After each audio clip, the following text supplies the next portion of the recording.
because I'm in front of the screens so much, but I got a smear on this one. Give me a second here. Ah, so today's Monday. It's our second day of the week here in Israel. The first day of the week is Sunday. And the date is the 10th of July. It's 8:54 in the morning, and our weather, I haven't looked yet. I don't know. It's a little overcasty out there. It may be reasonable today, but probably, oh no, it's going to be a miserable day. Absolute sheer misery. 97 is the high, 80 degrees now. Low is 78. This is going to be one horrendous day. And they're showing that on Wednesday and Thursday we'll have 109, 110. So please, please, please pray that my area, which is the lower Galilee, doesn't have such hot temperatures, please. But this nonsense with this kind of horrid weather happens in this time of year. Israel's deep, dark secret is they never explain to the people the weather is horrible in Israel. When I say it's horrible, it's horrible. You got 7 months. You got many months where it's hot and humid and miserable. Humidity is usually in the 60s. It's not in the 80s, but it's bad enough. And the temperature will very, very, very frequently go over 100 and sometimes go over 105. So it is horrible. The streets are deserted, just like they would be in New York when there's a blizzard. Okay? And you just sit in your house and wait for it to cool off. It's horrible, horrible. And in the winter, you get cold, damp rain. And while the temperatures in most of Israel doesn't get to freezing, it's enough to make you miserable and uncomfortable. I promise you that. So you have a maximum of 3 good months a year here, maybe 4 in a good year. You'll catch 4 good months where you're transitioning in weather from the heat to the cold or from the cold to the heat. I would say safe to say 7 or 8 months is miserable weather. So people don't talk about that. I lived here about 30, 35 years ago without air conditioning. It was unbelievably bad, unbelievably bad. I got to be here though. It says in the scriptures, here is where he'll accept you. And the word goes out from Israel. It doesn't go from the nations to Israel. That's church talk. It's nonsense. It goes out. So I got to be here. So I put up with it. What am I going to do? I just pray for mercy on the weather because it's so bad. It's hard on the dogs, hard on the birds, hard on us. It's just terrible, So if any of you got this, well, anyway, that's just one of the deep, dark secrets of Israel that doesn't get revealed. Okay, let's do our praise. There is no God like Jehovah. There is no God like Jehovah. There is no God like Jehovah. There is no God like Jehovah. There is no God like Jehovah. There is no God like Jehovah. There is no God like Jehovah. There is no Messiah like Yeshua. There is no Messiah like Yeshua. There is no Messiah like Yeshua. There is no Messiah like Yeshua. There is no Messiah like Yeshua. There is no Messiah like Yeshua. There's no Messiah like Yeshua. I do want to tell you that a lot of the Arab countries around here, which really are Greater Israel, have temperatures like of 120. So if they get a day where it's 97, they're pretty okay with it, They get a day where it's 117, they're not so okay with it. I've never seen more than 113 in Israel, and I hope we never see it again. So the food stinks in Israel, basically, to me. If you were an Arab, you'd probably like the food because it's Arab food. I don't care that much for Arab food. I could eat it, but it's certainly not my choice,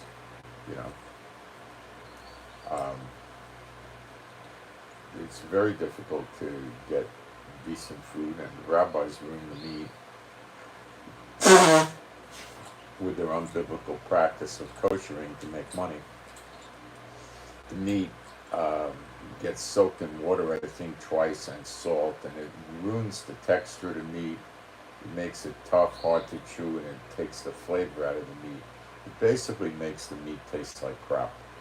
We had a nice steak the other day. I think it was an entrecote, and it was kosher. It was just pure trash. You know. So we try to buy from the Arabs. It's not halal meat because they don't allow the halal slaughter in Israel. Now, maybe in the West Bank it goes on. It may not. I don't know. In Gaza, I'm certain it goes on. But cruelty to animals is something that unfortunately you see a lot in the Middle East. And Israelis are not completely innocent to that. But halal slaughter doesn't do much. We don't have that.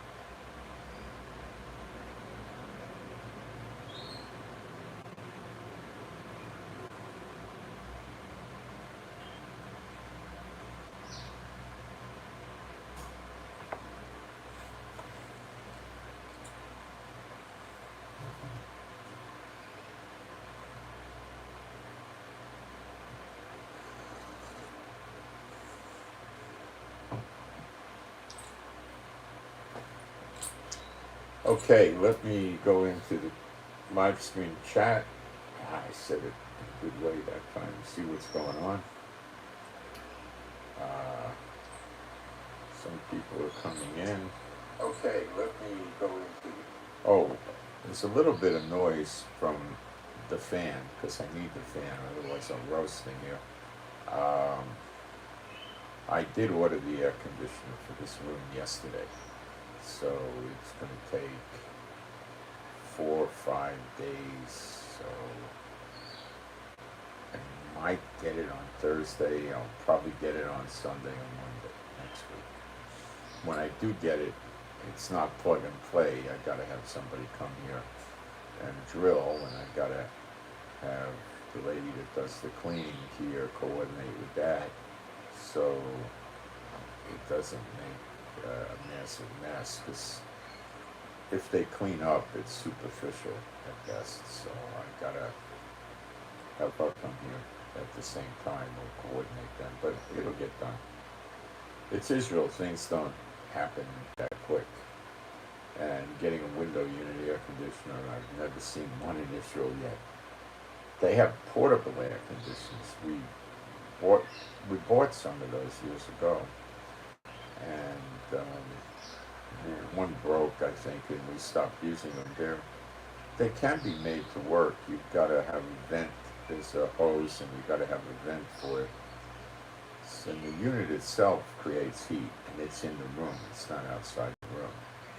So they're not that effective, but they do work. Yeah, they work. We have used them, but you can't really put it in here because the windows are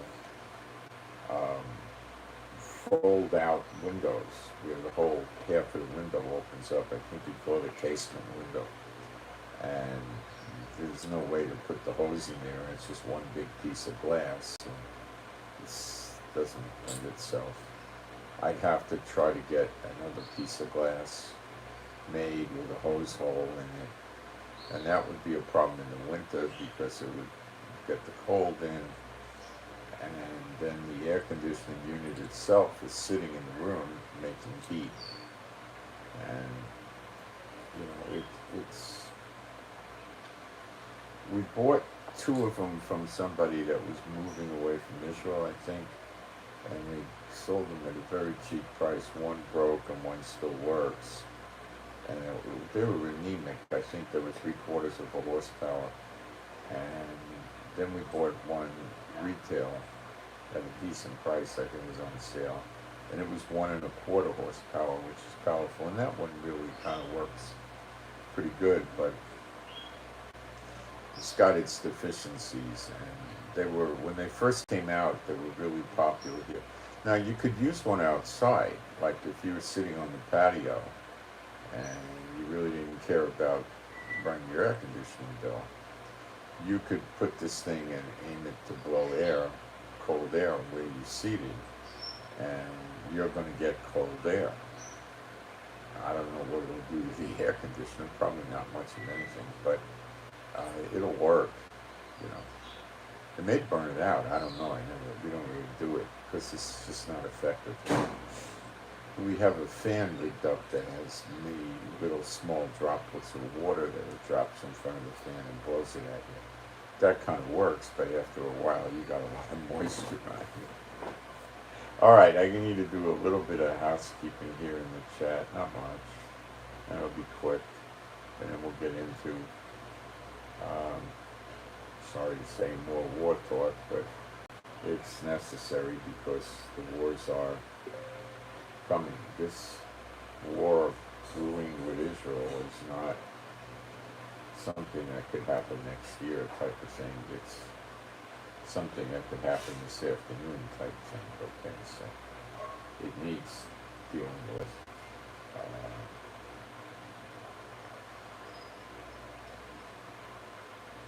Okay, almost there.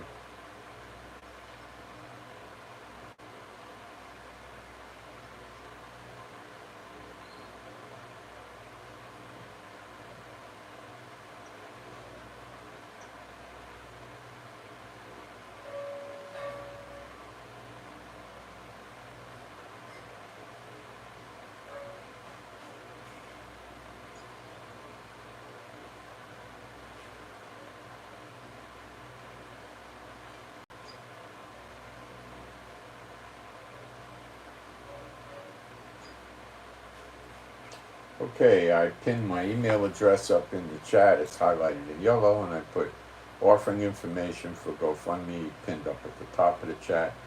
Also have offering information in the description box under the video with working links for Patreon and GoFundMe, and in the lowest line down of the description box I have my email address, and I do want to thank everybody that is giving offerings. Thank you, much, much appreciated, and you help keep this work going.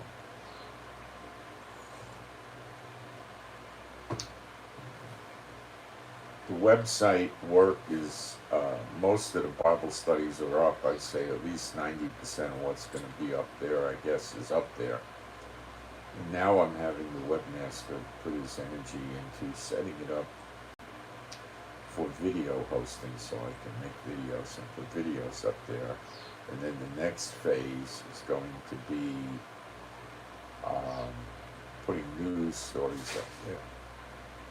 So we're growing the website as we go along, but it has a good 300 or 400 pages of, I would say, my best Bible studies up there. And here's the, at the top, you could see the URL, MosheHakom.com. That's how you get there. That's the website. And it appears in, you can make it actually appear in 8 different languages. So the true gospel is going worldwide, although we're not getting a tremendous amount of traffic over there yet. But the search engines do recognize us and know we're around. And I think as I keep adding more content and add videos and stuff and make it more dynamic, we'll get more and more traffic. It can take a little time for that to happen.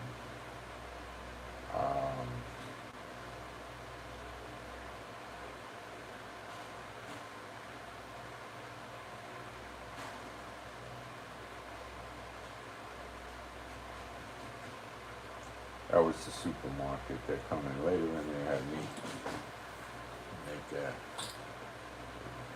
tell me what they were out of stock in. So I ordered this ground chili and garlic, grinder where you grind it and it comes out with the chili. I thought that'd be cool.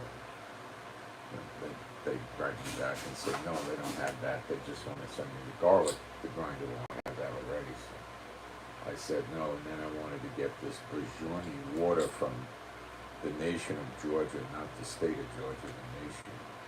It has all kinds of minerals in it, which I believe would fill you up with electrolytes, and they shorted me.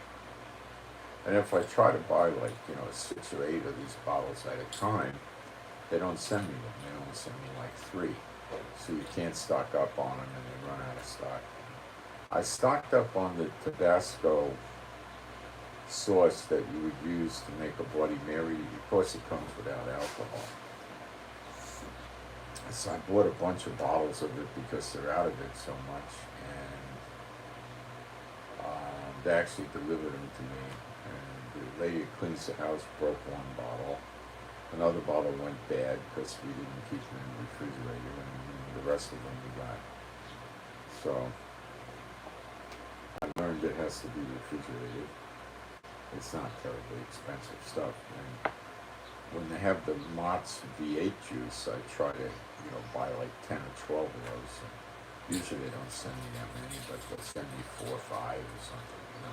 Because they run out of that, and then it takes months to get it. To get a good price, the guy probably has to buy a 40-foot container full of it, and then it probably takes 3 or 4 months to get over here. So the Israelis wouldn't buy this stuff. They don't know what it is. They made his own label has an imitation of the V8 juice. It's horrible. It's terrible. I mean, the V8 to me tastes, like an 8 on a 10 scale. It's delicious. His stuff is a 2. It's noxious tasting. This is what you get in Israel. When I tell you the food is bad, capital F, capital O, capital D, capital B, capital A, capital D, food bad. Bad. Okay?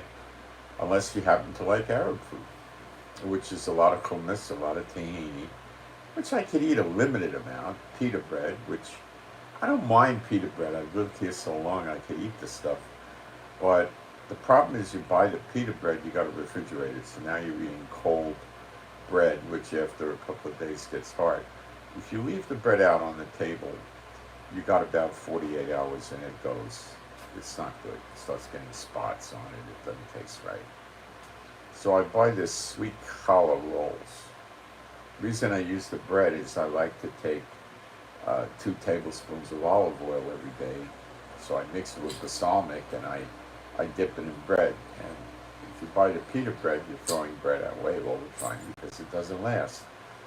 So unless you refrigerate it, that's another story. So the challah bread, you can get, I don't know, maybe 10 days out of it or something like that. Since it stays soft and it doesn't get colors and smell from mold, and it works for me, so I use it. Can you get real white bread here like you can in America? Not that I know of. They have American style white bread. It's no good. It's no good. It's a white bread like object called white bread. It's not white bread. And the Italian bread you get, like in a long loaf, you can get that actually is good. And my wife brought me home the loaf the other day, and I had some and we left it out. The next morning it was hard as a Louisville Slugger baseball bat. So you can't. You got to have it. You buy it and you eat it right away. And she doesn't eat carbs like that, and I can't eat a whole loaf of that stuff. So it's a waste. Can you get sourdough bread here? Only in your dreams, or my wife makes it. Can you buy it in the store? Not that I know of. Can you get anything that tastes half as good as Bodine sourdough bread in San Francisco? Nope.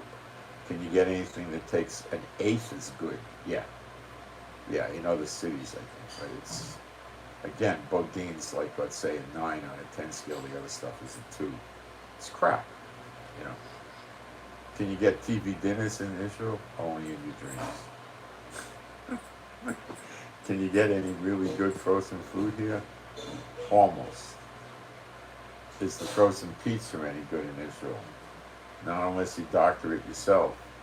What do I mean? You take your frozen pizza, you put extra mozzarella cheese on it, take little pieces of whatever kind of meat, usually sandwich meat is what I use, and make little pieces and sprinkle it around. Put seasoning on it, the red pepper seasoning that you get in the pizza store. That's foreign to them in Israel. If you go to a pizza store, they don't have that there. They got some kind of ground fine pizza seasoning that has sugar, salt, and some pepper in it. Does it taste bad? No, not really, but it's not what you would expect for pizza. Now, you got to sit down for what I'm going to tell you, because this is true, and I'm not lying, and I don't understand it, and it's real. When you get a pizza delivered, they give you little packages of ketchup, regular tomato ketchup, like you put on French fries, and the people in Israel put that on their pizza. I rest my case. They don't know anything about food here. And the meats they get are putrid because the rabbis ruin it, and they think that kosher is real. Kosher's not in the Bible.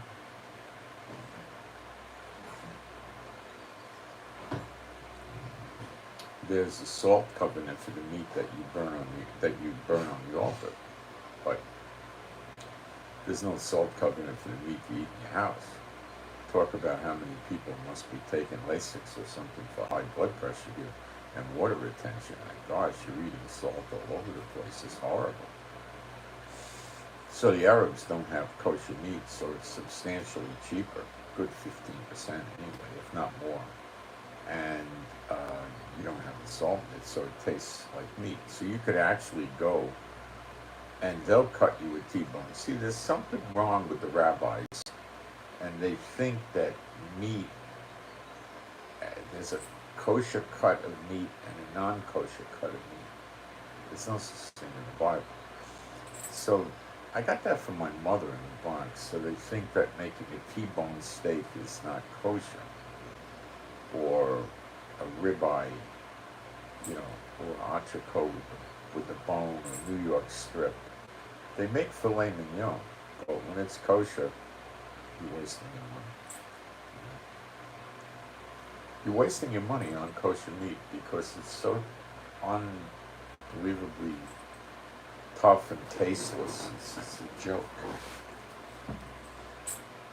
Do I think they do this on purpose to hold the Jews' nose to the grindstone? Well, who do you think authored the Talmud? I'll leave you with that, okay? The author of the Tibetan Book of the Dead, I would say, if you didn't get it yet, now you will, okay? So, so you can make the pizza palatable here. What we do, if we want to make it, you put seasoning on it. We went to the food charity place the other day and got, must be 8 or 10 pounds of garlic. And these things are big, like this. The cloves are the same size, but they're big sizes. So you could take garlic and mince it or whatever you want to do, and throw that on the pizza. Or you could use garlic powder, the grinder, that's fine. The red pepper, and then you put little pieces of meat, like I get beef pepperoni, I think that's the best. Put little pieces of that all over it, and then sprinkle extra mozzarella cheese on it, and then put it in like a convection oven is really where it belongs, or an oven. And it's on a 10 scale, 10 being the best, it comes out as probably a 6.5. So without it, it's like a 3. So it makes it pretty palatable. Sometimes I don't put mozzarella on it. It comes with mozzarella. I put Swiss cheese or some other kind of cheese on it, and that comes out maybe even better, maybe a 7.5. Now, I got a guy locally I can call and get a delivery, and his pizza's probably an 8 or an 8.5. It's a perfect Sicilian thin crust pizza, New York style. I don't know how he does it. I don't know. I don't understand it, but it's really superb.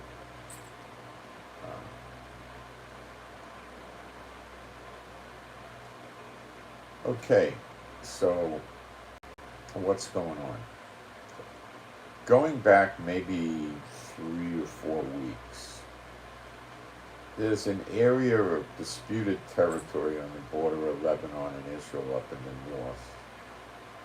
One, they've given these places names. It's called Sheba Farms or something.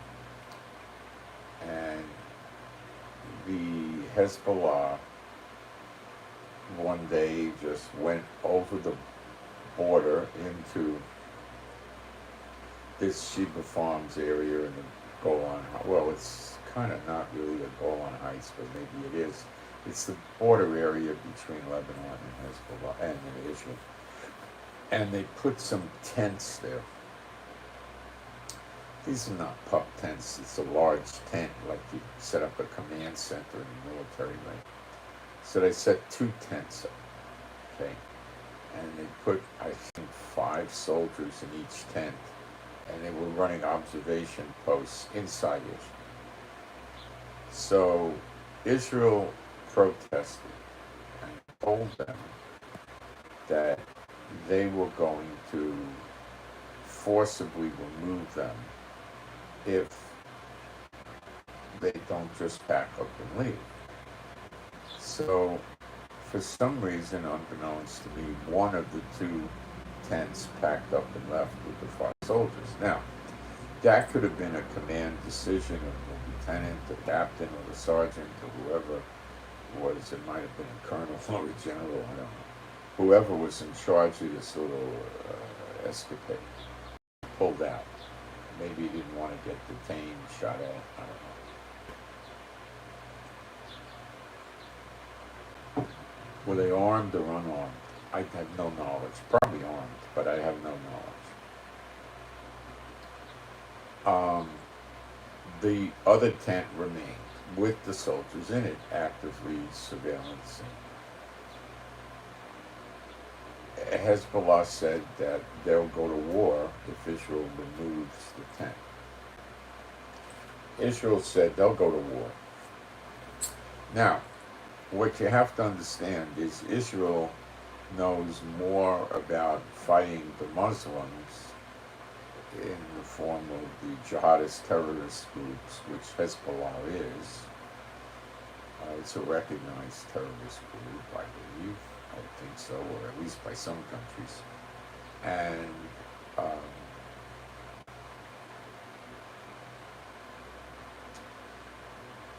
they know that letting Hezbollah keep this tent, they could turn around and say, well, it's just a tent. Well, it's more of a Trojan horse than a tent, but it's not really a Trojan horse. If they let Hezbollah keep the tent, what will happen is a week after that, there'll be another tent and another tent and another tent and tents in different locations or other things, and there'll be hundreds of terrorist Hezbollah warriors inside Israel. Now, we don't have open borders like Biden opened up American borders. We don't have that. When we have somebody come in illegally, our sensors usually pick it up, and our foot soldiers usually pick it up. It's known, okay? And then we call it an infiltration, and we put out red alerts, and we tell people that live in the community nearby to go home and lock their doors and windows. Can't the terrorists just break into the house? Yeah. But if they don't have a gun and they don't have a big dog, they could just stand there with a baseball bat and he starts breaking in, kapow, right? So,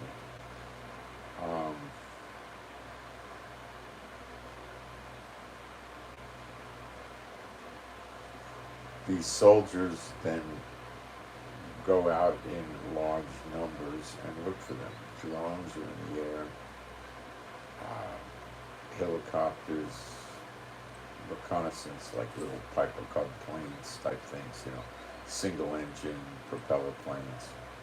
Um, and they start looking for this guy, and they normally find him pretty quick. And what do they usually do? They illegal alien lock him up, or sometimes they don't even bother. They'll just, if he's not carrying weapons and stuff, or they'll just throw him back into Lebanon or something. But it depends, if he didn't do anything other than come in, he didn't attack anybody, they'll get rid of him. It's going to vary what they're going to do, but the important thing is not what they do to him, it's that they take him out of action before he could harm children or something like that. Somebody, a grown adult, went into a school in China yesterday and stabbed and hurt 20-something people, including the teacher and small children. Who do you think did that? And why do you think they did that? Your guess is as good as mine. There's a lot of, things we could say. One is you got to take into account he could have been full-blown Looney Tunes nuts.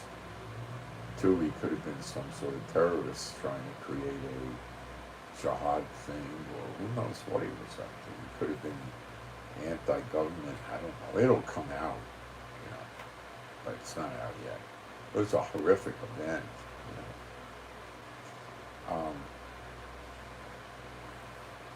It doesn't seem to work. I never see countries reverse their policy because somebody picks up a machete or something and starts hacking up kids in a school. Back to Hezbollah. So Hezbollah has about 100,000 soldiers. And are they well trained? Well, they're better trained than Hamas and PIJ, but they're not that greatly trained. But they've got significant training. And they're rumored to have 150,000 missiles and rockets. Probably only a few thousand highly effective ones, the rest being Katyushas. So Israel would probably evacuate the people living near the border of Lebanon, like in Metula and a couple other cities. And they probably have an evacuation site all planned for them. Of course, the people have the option of just getting in your car, getting on a bus, or getting help from the soldiers and being driven to a bus station and go stay with friends and relatives. That is always an option for them. So they don't care where you go as long as you go. And if you tell them you don't have a place to go, they'll help you with a place to go.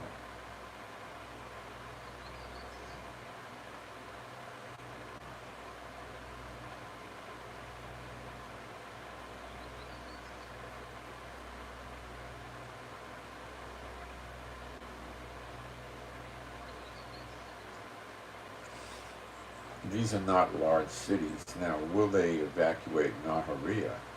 I don't know. Nahariya has about 40,000 people. It's on the coast of the Mediterranean. It's a modern, beautiful city full of a lot of Russian immigrants. The Israelis don't want to live there. They want the immigrants to live there because they think it's too close to Lebanon. So that's how they treat immigrants.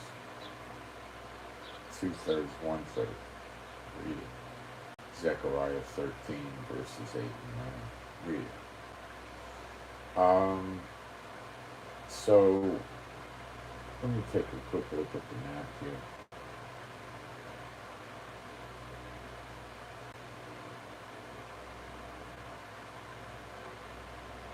There's a couple of other cities whose the names are like at the tip of my tongue. I can't remember them, but I'll look at the map.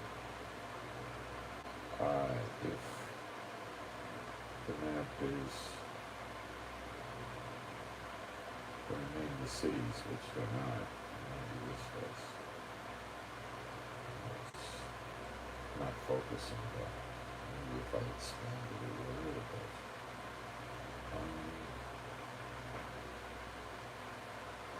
No, anyway. Oh, these Google Maps. Okay.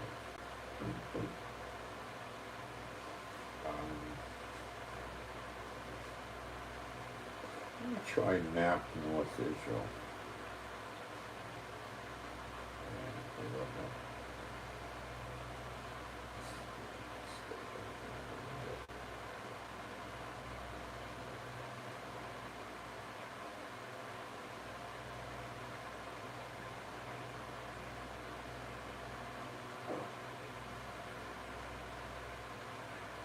I gotta find a map that has a lot of the cities, which Google Maps is so deficient, it's difficult to, let's see.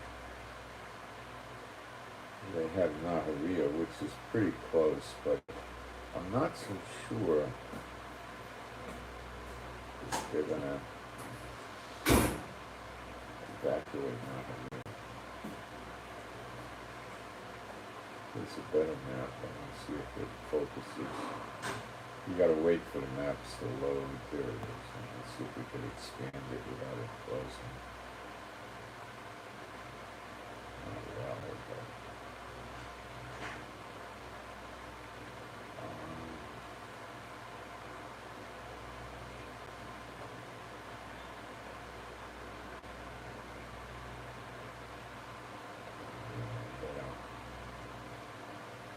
they're not listening enough. Is it likely to affect where I live? Unlikely. It could, but it's unlikely. Most of their rockets wouldn't reach here. And the ones that could, they're probably reserved for the big cities. Not rural, nowhere near over here. The chances of hitting open fields here is tremendously high. But I don't think they would go after us. It's possible, but Syria is the one that would, and Jordan, they would be the ones when the time comes that would be going after us. I don't think Lebanon will. Lebanon can go after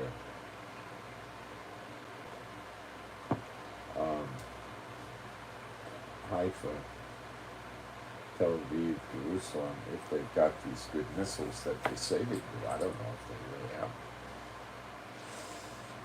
We've moved our Iron Domes to the border. Now, Israel is not talking about their laser weapons. The laser weapons over a year ago came out of testing. They were, prototypes were found to be effective and went into production. How many of these do we have now? I don't know. We're not talking. I don't, I remember specifically when they ordered the F-35s a year and a half, 2 years ago, they ordered 63 or 65 or 66. And apparently they received 50. And then I know they placed another order for 25, so they're going up to 75, but we have 50. Now 50 F-35s for a country other than the United States is a lot. The United States has more than that, probably 200 or 300, but for any other country to have 50 is a substantially large figure. And I'm talking the UK and France and Germany and big countries, not little nothing with nothing countries, okay? So while Israel's a small country, that packs a very powerful punch. Now, while the Chinese maintain they do have a stealth aircraft, and the weapons writers seem to think they do, we're not privy to good intelligence information as to how effective that stealth aircraft is.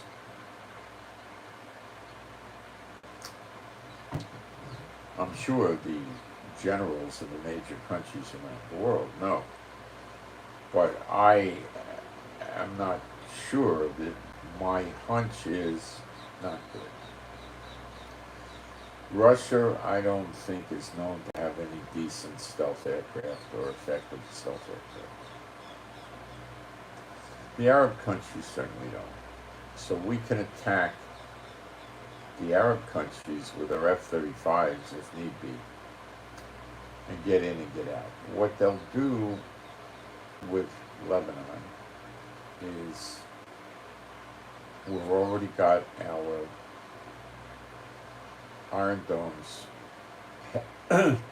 heavily up by the border, so we can catch these missiles early. Once they cross the border, boom, and start shooting them down. So a certain amount of the missiles are going to get shot down. If they're going to do barrages of thousands of missiles, no. Are we going to let them get to that point? Of course not. How would we stop it? We'll have tanks and mobile artillery and probably towed artillery as well up by the border. And most of the artillery is going to go, it can go 25 miles, but usually they're shooting at 12 to 14 miles. So there'll be something resembling saturation artillery fire to clear out anything suspected of possibly having a missile launcher. And they'll go in 12 miles. Now, that's going to cut out the probably 125,000 of their missiles from working, because they're not going to work at distances over about 12 miles. In 2006, what Israel did is they came in and made a buffer zone 25 miles deep and occupied it, and that knocked the missile threat out. Now, will they do that again? They might.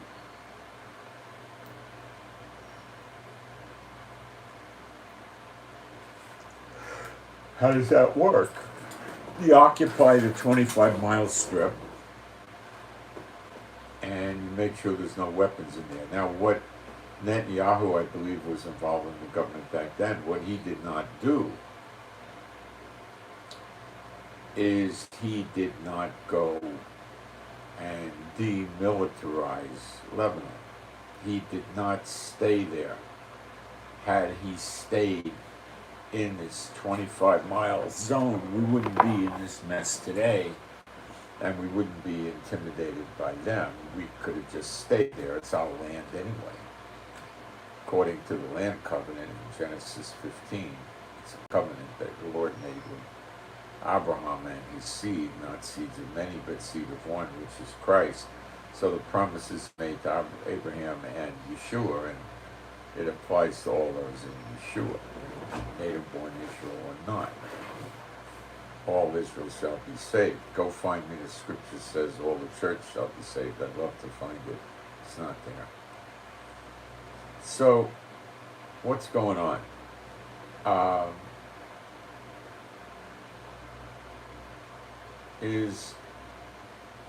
Does Hezbollah know that they're going to get devastated if they do this? Yes. Does Hezbollah have any doubts about this? No. Does Hezbollah have a lot of drones they could attack Israel with? I don't know how many, but for sure some. Iranian? Yep. I would guess.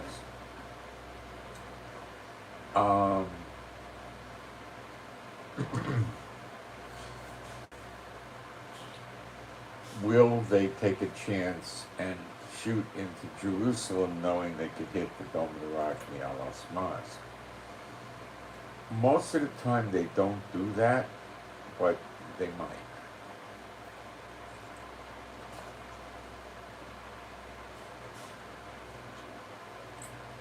If they blow the Dome of the Rock up, which could be the end of it, it wouldn't take a lot to blow it up. One decent missile would trash it.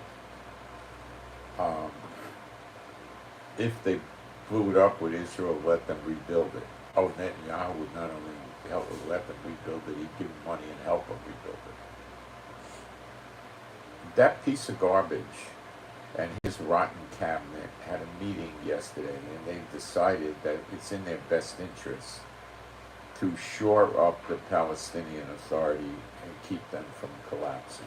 Now, you will hear Israelis tell you all sorts of stupid things that they believe, like he has to do this so ISIS doesn't move in, or the Taliban, or Hamas, and stuff like that. Right? Well, you don't let them move in. Duh! Okay? Now, Mahmoud Abbas, the head of the Palestinian Authority, is doing the slave for pay program, Murder Incorporated. So when Netanyahu, the curse on Israel, who holds our nose to the grindstone, that piece of garbage, he is supporting, by indirectly, the slave for pay program. So how can you tell me that a prime minister that does this is looking out for the best interest of Israel and wants to make Israel great again? And how could you tell me he serves the God of Israel, Jehovah? How? You could never convince me of that in a million years. Never. Never. No person serving the God of Israel would support a government doing slave for pay. This is someone worshiping the gods of the dead that would do that. That's it. Proof positive. Infallible proof. I don't think there's any variance. So, is it possible that a piece of garbage like this would provoke a war with Lebanon so the protesters can't protest? And while the war was going on, he passes all his psychotic judicial reform laws to make himself like a dictator without the protests. Is that something that could happen? Yes. Is it likely to happen? I don't know. You can't say that this thing with Lebanon is only happening because the curse of Israel, Netanyahu, wants it to happen. These people in Hezbollah are nuts on their own, and they could be doing it themselves. It may have nothing to do with him. Now, him doing the policing action in the West Bank, could that be provoking Hezbollah? Likely not. They normally don't respond with an attack over things like that. No. No.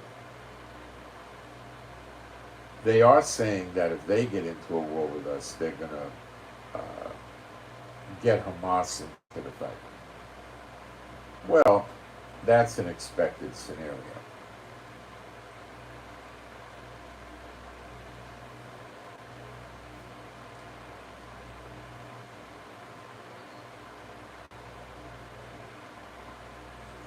Is this a likely war to occur? Yes. Very likely?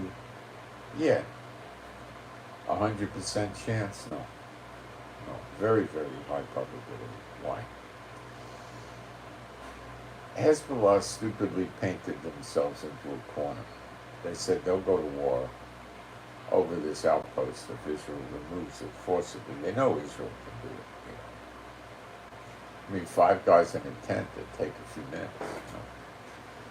They're not going to return the tent. They're going to take the 5 guys out of there, throw them back across the border, or detain them in jail, and they'll just collapse the tent and take it away and remove any signs of any soldiers ever being there. That's what they'll do.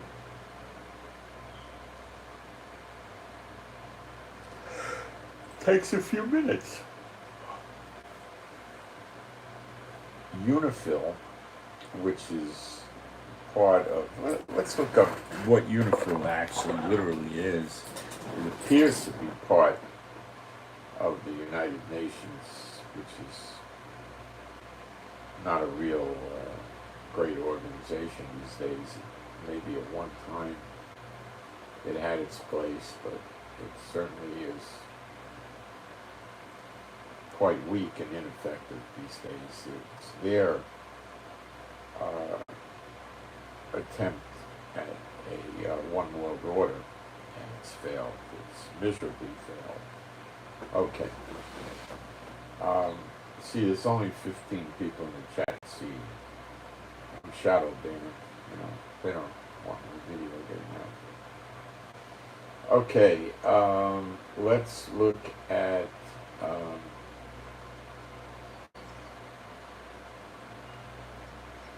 Unifil, or Unifil, I don't know, we'll find it.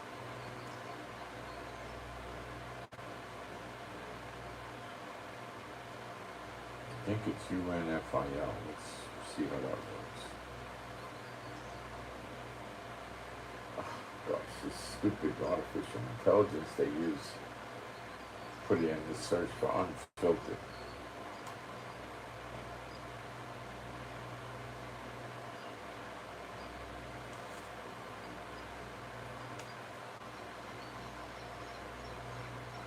And it gave me a comma or a apostrophe or something. Come on. I think I need to disconnect the spell check. It's just not any good. It's called United Nations Interim Force in Lebanon. Their UN peacekeeper mission. They go back to March 1978.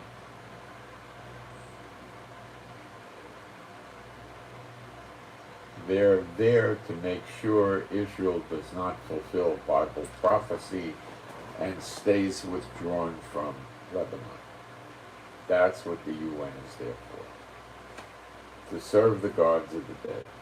Okay. They're evacuating. UNIFIL is said to be evacuating out of Lebanon, so they're expecting a war. The Hezbollah speaking through Egypt are saying they're going to do the war. If now Israel understands that they do not throw these soldiers and that tent out, if they do not do it, they are going to be seen as weak by Hezbollah, and Hezbollah will further increase Israel's land and everything else. So that's not an option. They know that much. Now Biden and the UK and Macron, they don't.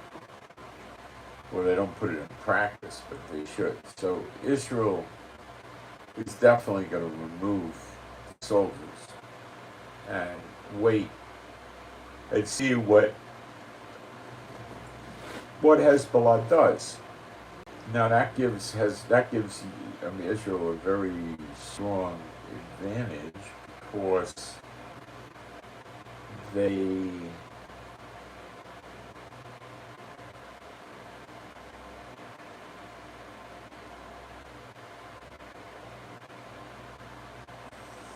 waiting for the attack. They're not going to get caught off guard at all. No. Hezbollah has the option of attacking or not attacking. Or do they? Israel is not stupid. It has been talking, the leaders are extremely stupid, it appears, but they probably have colonels and majors under these generals that are not despots, that are smart, and they can reason stuff out and advise them. That's how it normally works with despot leaders. They're incompetent goofballs, but they know how to manage people under them that have the skills, and they love to take credit for it. So that's probably what's going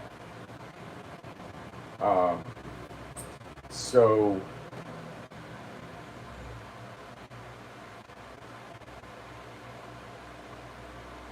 they've talked about a preemptive attack on Hezbollah many times in the last 2 months or so.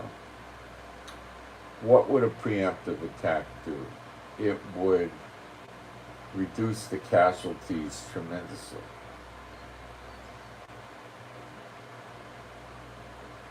Does Israel have the guts to do that? Oh yeah, I think so.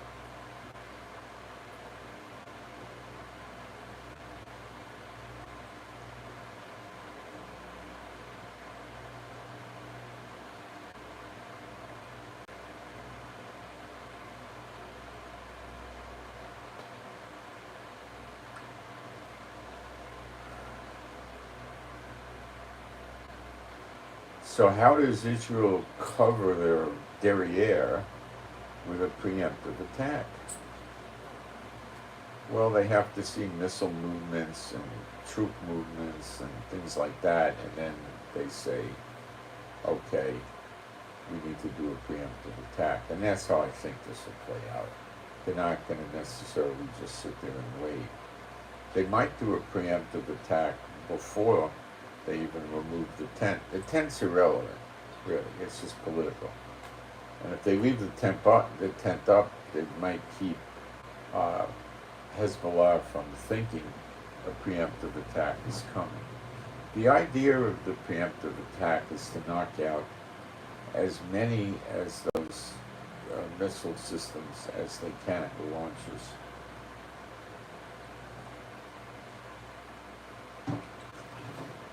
There'll be a massive use of artillery in about 12 miles. Maybe they'll even stretch out 15 or 17 miles.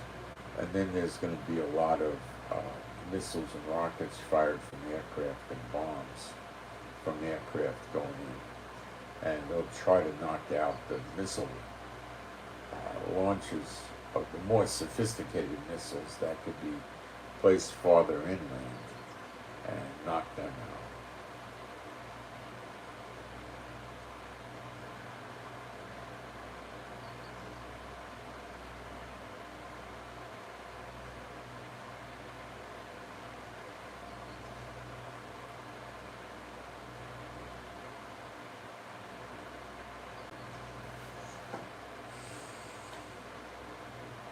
And they don't have to worry about the 100,000 Hezbollah soldiers. That's a joke. What are they going to do? They threatened to come on motorbikes and cross the border. Brrr, brrr, from helicopters. Brrr, tanks. Boom, boom. It's a joke. It's a joke. The security guards in the communities, will shoot them. It's not a viable threat. It plays well in the media, but it's not. What if they had 1,500 motorcycles on them? It still wouldn't matter. It still wouldn't matter. A lot of our tanks have 2 machine guns and our armored mobile artillery. The guys would just shoot the machine guns at them. They can be shot from, usually they can be fired from inside the tank by remote, and they just mow them down, and then the artillery will be shooting at them also.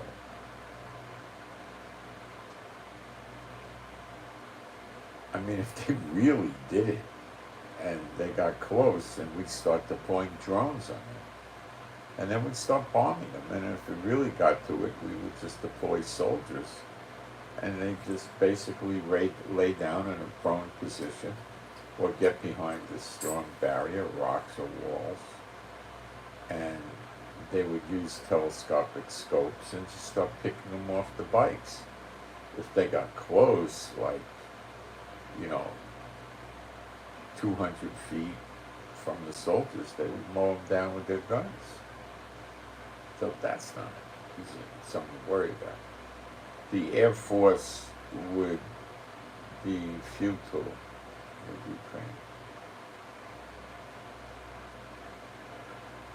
Ukraine. With Lebanon, the Lebanese Air Force would be futile. They don't have anything to speak of. We'd all shoot it down. They would all go, boom, boom, boom, probably before they reached Israel. Israel would take out whatever anti-aircraft systems they have in Lebanon, which they have some They would be taken out early in case we need to deploy helicopters or low-flying planes or something like that. The tanks and the mobile artillery is very possibly would start working to clear all the rocket launches out within the 12 or 14 or 15 miles. And then they might push in deeper. They might go 2, 3, 4 miles into Lebanon, and then they get more reach and more reach until they can clear everything out within 25 miles, which doesn't eliminate the problem, but it mitigates it or reduces it greatly, because now they're left with only a very small amount of missiles that can handle that distance.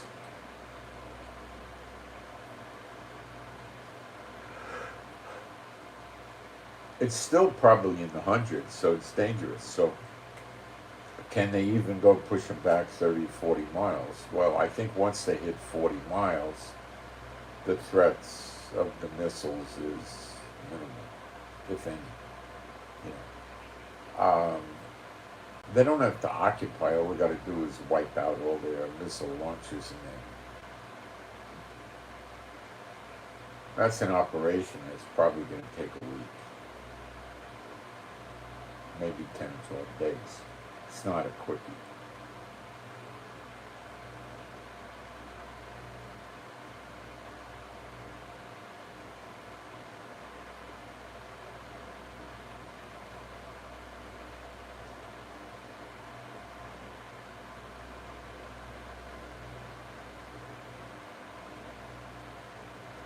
I'd say the chances of Israel doing a preemptive strike are very high.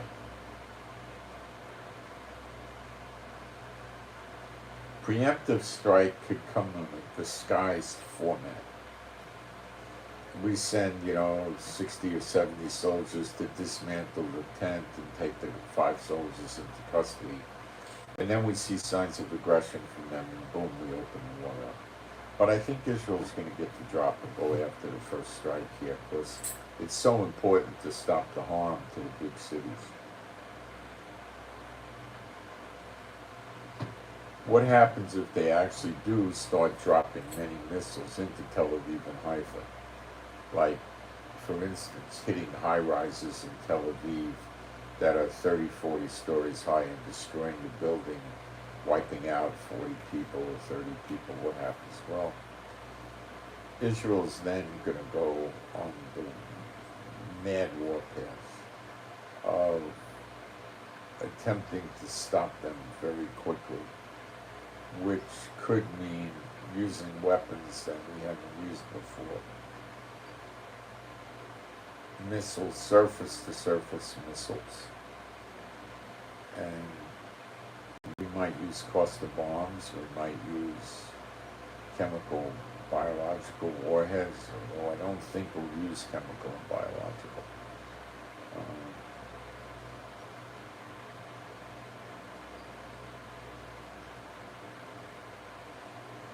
We'll probably have to start not paying close attention to collateral damage and just find ways to knock out as many missile launches as they can. Now, Hezbollah is going to lose guys, and they're going to attempt to mobilize and push into Israel, hoping they're going to get help from somebody, and they're going to just get mowed down. And that is going to play so bad in the media, you have no idea if they do that. They'll have pictures of them getting shot up, but it'll look like an invasion in a beachhead in World War II in France with the Nazi pillboxes and everything waiting. The Nazis in some of these invasions mowed the Allied soldiers down like incredibly large amounts.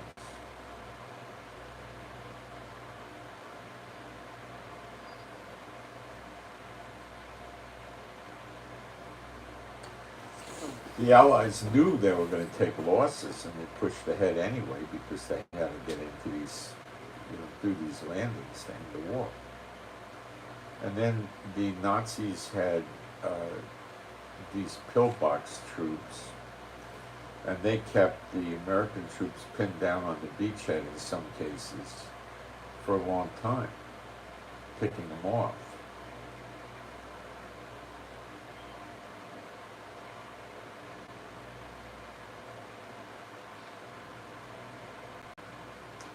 In other cases, they just fell back and they just let the beachhead go. They knew they couldn't stop it. So they fell back and, and they had mixtures. They had tanks and machine guns and towed artillery, and they kept trying to fall back and hold them off and didn't do any good. And aircraft were coming off aircraft carriers and bombing them. They had all kinds of supplies, anything they needed, because some of these invasion forces were 1,000 ships. They had tanks, armored personnel carriers, towed artillery, mortars, flamethrowers. They had these pipe bombs that they could use to try to blow up the bunkers and all sorts of stuff. Yeah.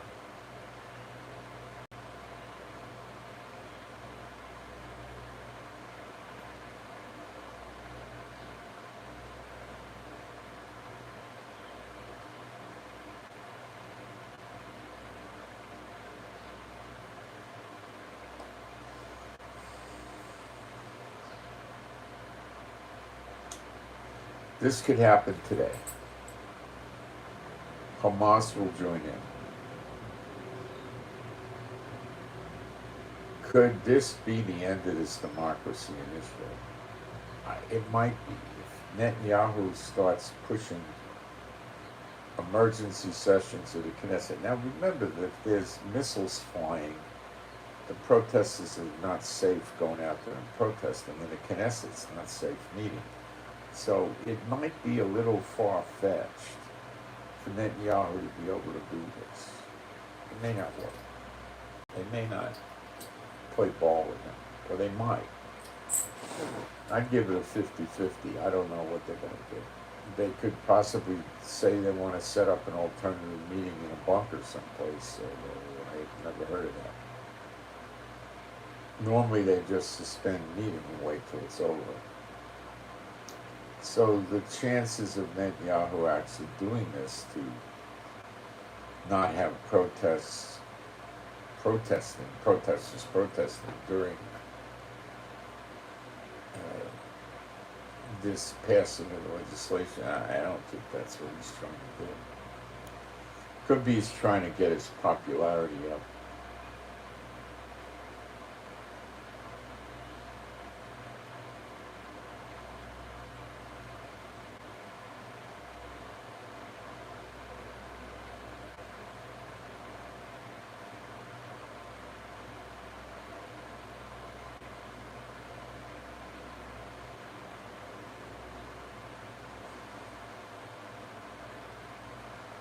So I don't know what's going to happen. Probably he won't pass the legislation. And the chances of us winning in Lebanon are probably 99%. And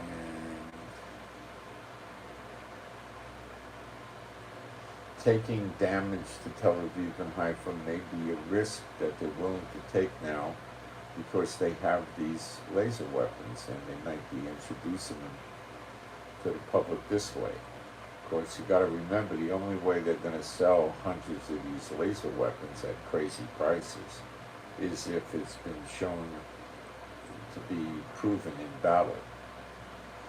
And this would be a great way to do it. And then many countries will just line up with checks and say, here's our money, well, do the best you can.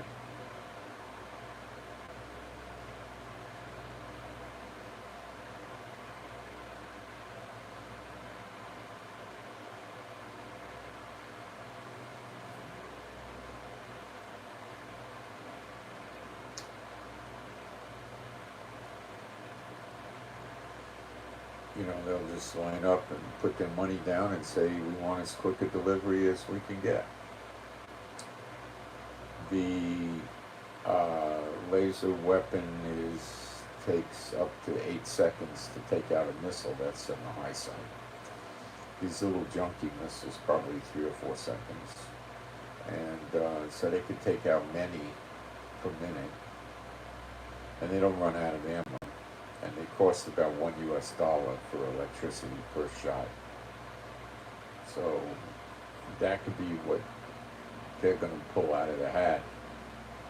And that's going to theoretically stop or make a swarm attack very difficult.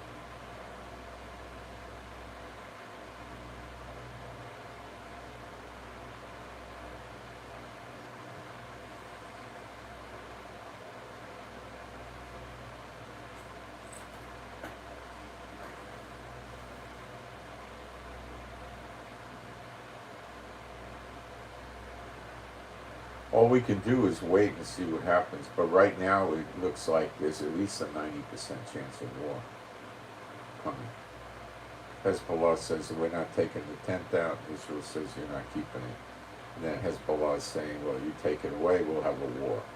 And Israel will take it away. And then if Hezbollah doesn't have a war, they lost face. They look weak and they look stupid. Which it's not new to them to do this, so they might do this, but I'd give it a very low probability. They're looking for a war. Will Hamas join in? On that I'll go 50-50. I'm not sure. Will Syria join in? I don't believe so.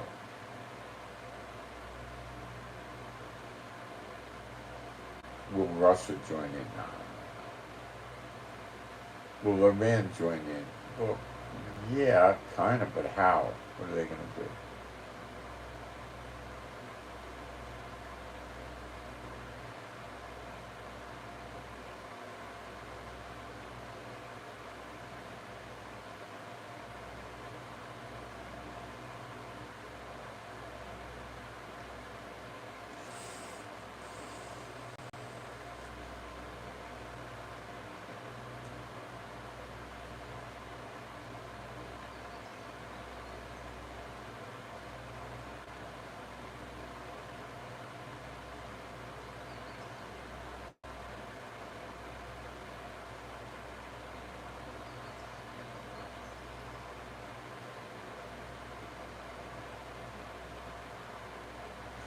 That's where we're looking at today. So war is in the air here again.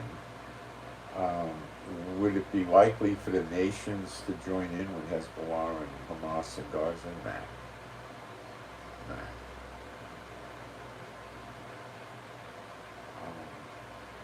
Will Netanyahu do the right thing and demilitarize Lebanon and Gaza? No. He won't do the right thing. No, he wants it to keep occurring. He won't stop it. He won't stop it. His cabinet that he appointed voted to help support the Palestinian Authority, which is in disarray and may fall apart. His cabinet wants to prop him up. Now, you have to understand that this Palestinian Authority under Mahmoud Abbas supports the slave for pay program where they pay money to the surviving family of dead terrorists as long as the terrorist was trying to kill Jews. And if he's not dead and he's in jail, they'll support the family generously to the tune of, I understand, about $3,000 a month. They'll support the family while the terrorist is in jail and put money in his commissary fund in jail. Now, Netanyahu wants to support this operation. Now, how in the world could anybody support a guy who does this? Well, the Israelis listen and believe the crap that comes forth out of his mouth. Oh, well, we don't do this, we'll have ISIS, or we'll have the Taliban there, or we'll have Hamas there, or something like that. The only way you would have the Taliban, Hamas, ISIS there is if you let it happen. All the nations will get mad. Look, jerk, the nations get mad whatever you do. That's obvious to anybody.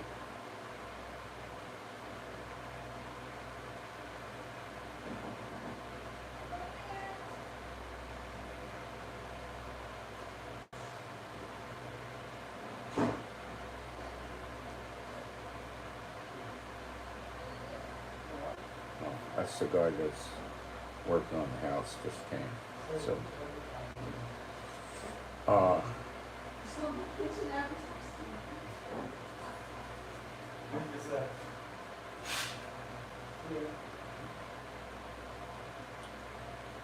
he wants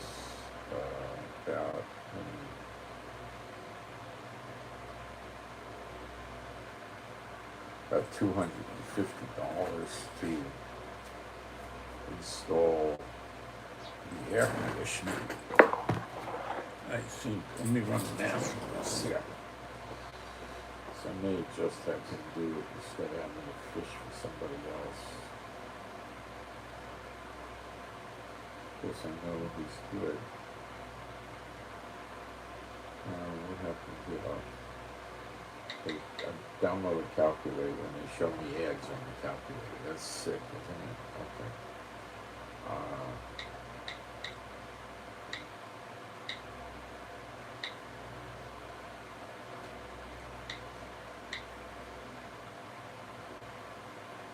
Yeah, so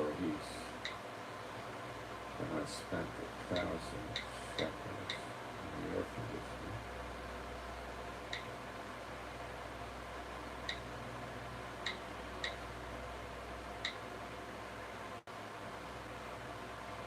Puts me a little over budget on that, but that's okay. I guess I'll probably do it.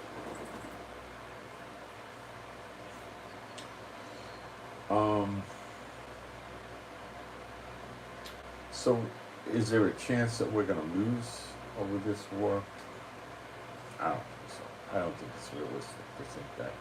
Remember, we're not Russia. We got Jehovah. Okay.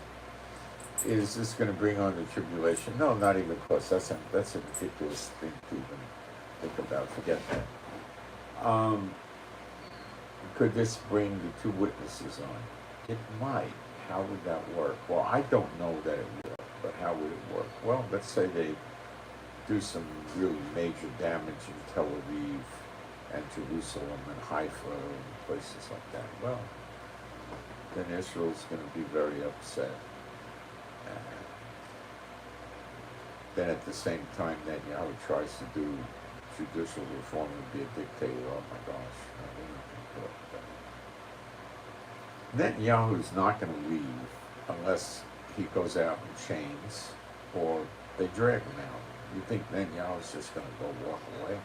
He knows he's headed to jail. Just keep torcelling. That's the key here. You will prevail. You will prevail. Just take time. That's all. It takes time. Got to remember, the enemy has, 60 years, 50 years invested in this bucket of garbage. So they're not going to be too quick to let it get away. It's like I'm telling you, you go after the entertainers with tossing salad, and they have, decades in these entertainers keep entertaining till they die. I mean, Tom Jones was on TV as a singing sensation in the 60s. So what is it now? 58 years later, you still occasionally see him on TV and stuff. 58 years later.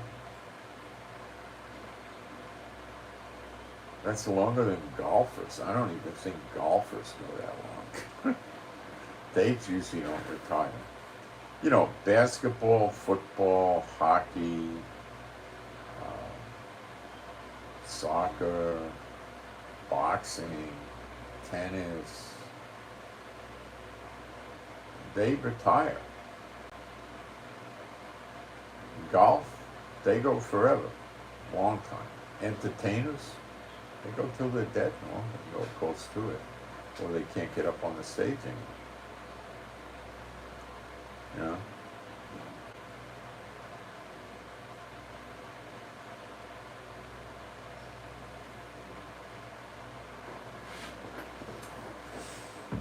That's how long they go. They keep going, like the ever-ready bunny. They keep going. Politicians go forever. Look at Biden. What's he, 80? And they're going to run him again. That's the absurdity. You got to remember, they run him again and he dies. And then you got Kamala. Who would vote for Kamala to be president? If she ran on the ticket to be president, who would vote for her? Not a lot of people. Why would they vote for her? What are her accomplishments? I don't think she would collect much votes. Trump has a few challenges to this upcoming election, and prophetic time allows for it to go on with his criminal cases, but it's probably about all the challenges he has, as long as they keep running Biden. I don't know how Biden could win over Trump. I don't see it.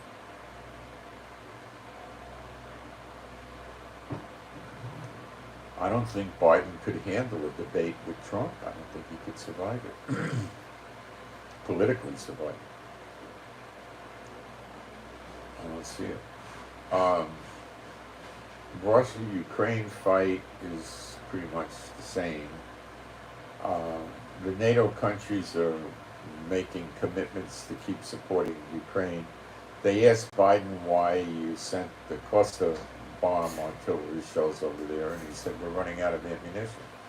What does he mean, we're running out of bullets for the rifles? No, he means ammunition for the artillery. So the cluster bombs, they had a lot of that laying around, and they're 4 times more effective than, of course it depends on the application. What are you trying to, are you trying to sink a 450-foot destroyer? Well, the cluster bomb probably is not the way to do that. But if you're trying to take out personnel in the field, in the battlefield, the cluster bomb is the way to go. So they're giving them that. And what does that mean for Russia? It means more casualties, more death, more battlefield, equipment destroyed, artillery pieces, mortars, tanks, jeeps, trucks, tankers, generators, all this radar, all that.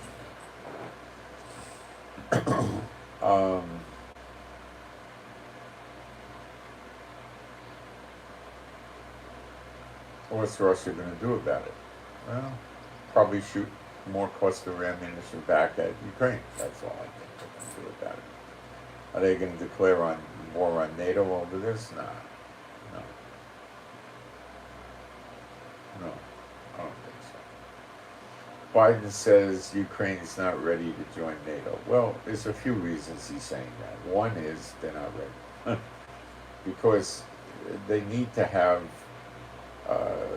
certain military equipment and amounts of it to get into NATO, and they don't really have that right now reliably because of the war. So they're talking about raising $500 million from NATO and giving it to them, which I believe they'll do, so Ukraine can buy the necessary equipment to show NATO that they're up to snuff and they're capable of joining NATO. So that's going to go down. And then again, they're still not going to put Ukraine in NATO while the fighting is ongoing, because Ukraine's going to keep, chewing up their supplies of weapons and equipment rapidly, and they're going to run into deficits and not meet the NATO standards. Also this, the minute they sign off and say, okay, Ukraine's a member of NATO, then Article 5 gets invoked in the NATO, which says all for one and one for all. And NATO's at war with Russia, which they don't want to do. They're kind of at war with Russia now, but they're not. NATO itself is not in a shooting war with NATO. They're in an equipment war. It was like America backing England in World War II. America wasn't really in the war, but it was. And American equipment was being attacked by the Axis powers, Germany, transporting all kinds of supplies to the UK, the early days of the war. their merchant marine fleets were getting sunk, and they were trying to defend their merchant marine fleets against U-boats and stuff like that. I would say probably before the war, we entered into the war. I think that was going on. So, like I told you yesterday, the way this is going, it may, capital letters may, take another 1, 2, or 3 years for the war to really come. It could happen that way, believe me. We've been seeing many, many things drag on. However, the other side of that coin is that things, end times events, happen suddenly in a day. The attack on the daughter of Babylon comes suddenly, which means unexpectedly. Zechariah 12 is a day. Gog and Magog is a day. Well, it actually is longer, really. It's not just a day. It's longer. I'm sorry. That's not a day. Zechariah 12 is a day. Okay? The things can happen suddenly. Does it say Zechariah 12 happens suddenly? No, it doesn't. It's just not that sudden. They lay siege. That usually takes weeks to set up, so it goes on for a while. Can we whoop Lebanon, and can we whoop Hamas, and then the Arabs say we had enough, and they begin to lay this siege against us? Yeah, but I don't really see that coming together so simplistically like that. Jordan and Egypt need to turn against us, which is close. The BRICS is a big thing going on, okay? Now, America has certainly gotten way more aggressive in Syria than we used to see this happen. This is new and interesting and exciting and different, but they're quite active in Syria.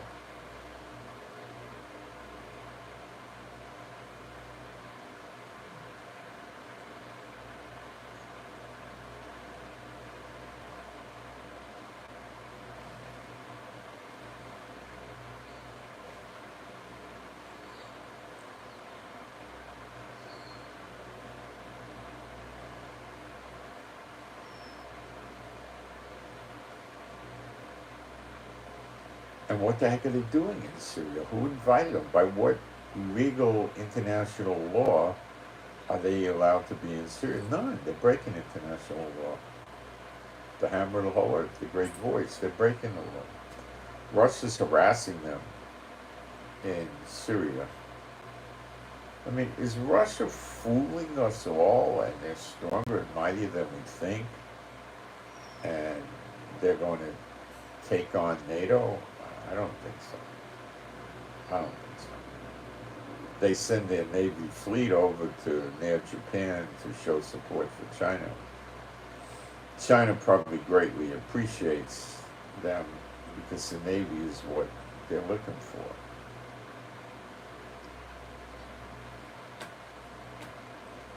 Do you know China sells cars, right? I don't ever see them in Israel. I don't know what countries you might see them in. But they sell a car in China that's a Rolls-Royce mimic in a way, and they get $1 million for it. They have other Rolls-Royce or Mercedes Maybach type cars that they get $250,000 for in China. So somebody's got to have money there to buy these things. But recently China's been drained of wealthy foreigners, and many wealthy Chinese have left. And they're really sucking wind commercially on money. China's not getting the sales and the money that they used to get. So that's usually a war, that usually promotes war. Bad economy. Lebanon, that's a horrible economy.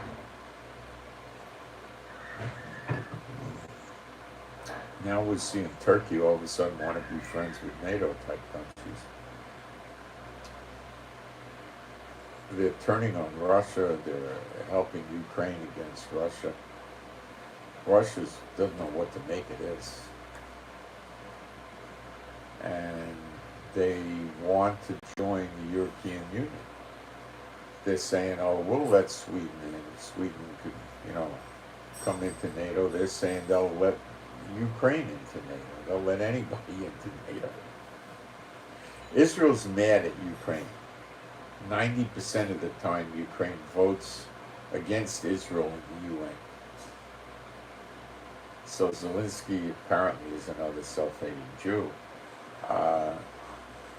And we just gave him 200 Merkava tanks. So I don't know what is up with Ukraine, but Israel's publicly saying they're voting against us. They're not going to get anything else.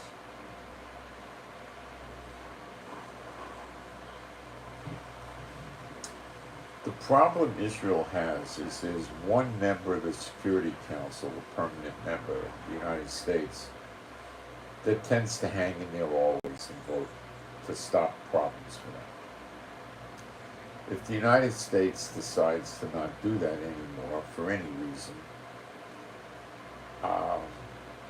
then UN Security Council can and would vote to take aggressive military action against Israel, which could explain Zechariah 12, although unlikely. Actually, that's not true, because Zechariah 12, the siege is from the nations on the right hand and the left hand, which is the greater Israel states. So that's not it.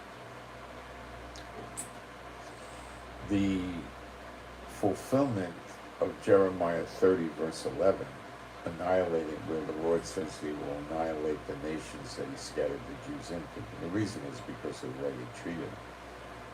He is going to deal with these nations, which the Jews were definitely in, by having the two witnesses burn them up, which is in Zechariah 12, that the church never teaches about. They're called the governors, but the word is judges, and in Isaiah 1, the Lord says he's going to run the country with judges, as at the first, Moses and Aaron were judges, that were prophets, and also the 70 councils. It says the councils in Isaiah 1, and that's what Moses and Aaron had. So,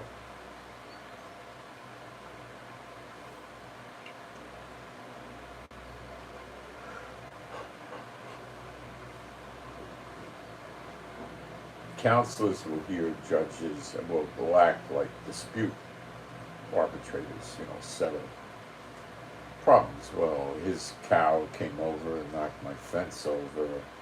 Well, was it your cow? I don't know. I don't think so. They'll get into the bottom and figure it out if there's disputes. I don't think there'll be a lot of disputes with us, but it'll be there if there are. They could also maybe make decisions about, other things. I don't know, but we'll see. Mostly it's to settle disputes. That's what they're for, so we should restrict it to that.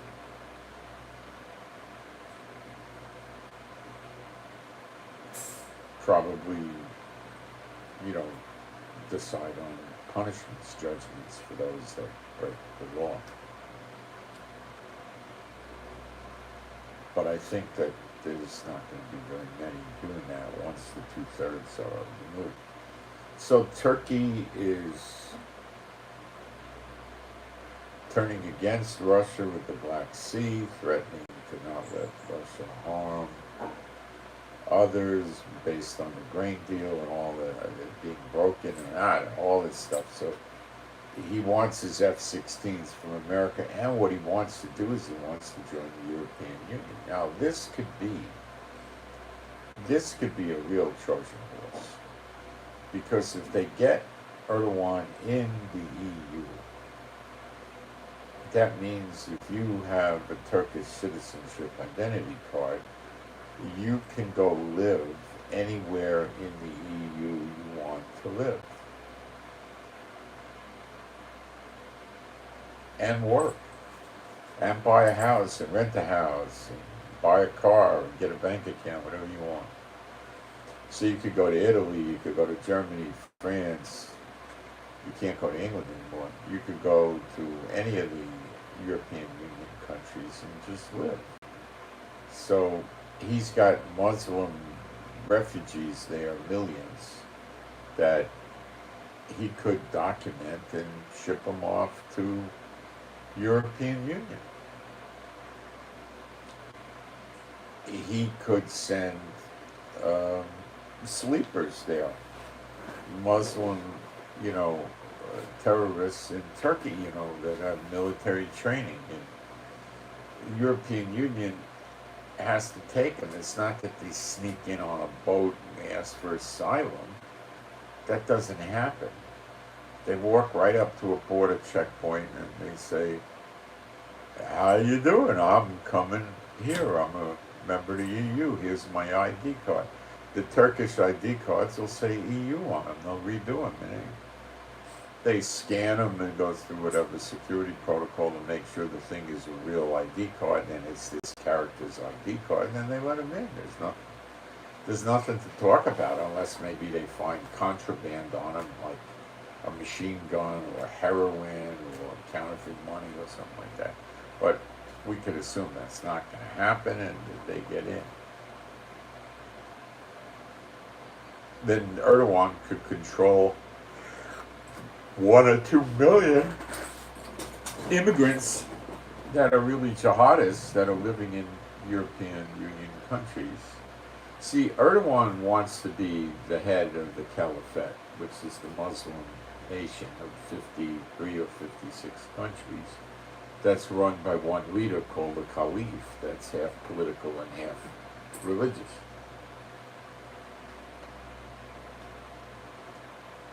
Iran and Erdogan seem to be competing to form the Caliphate and the Caliph. Nobody, and the Caliph, no one else is really moving in this direction.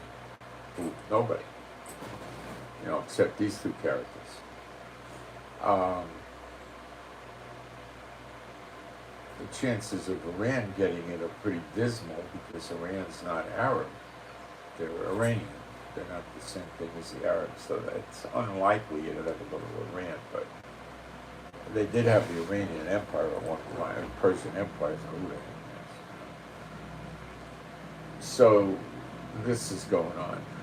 Israel protesters are getting more and more heated, so the government here is ready to get ripped apart. Ben Gvir and Smotrich said they're going to fight against Netanyahu supporting the Palestinian Authority, or at least Ben Gvir did, and I'm sure Smotrich will. They want it to collapse. They want the Palestinians to collapse, and they want it to leave Israel. And the government with Netanyahu has no interest in that at all. They want to keep them here. If anything, they want more. They want Israelis to leave. They're against Bible prophecy. That's all they want.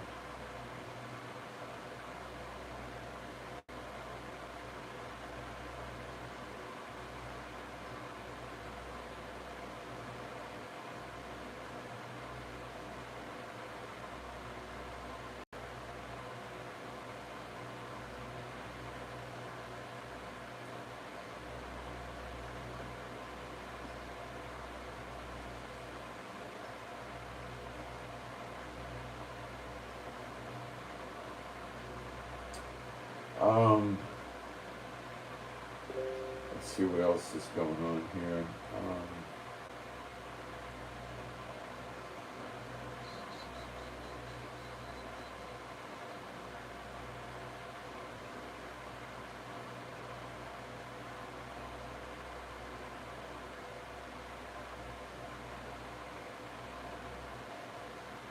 It's 6 people killed in stabbing attack in China kindergarten.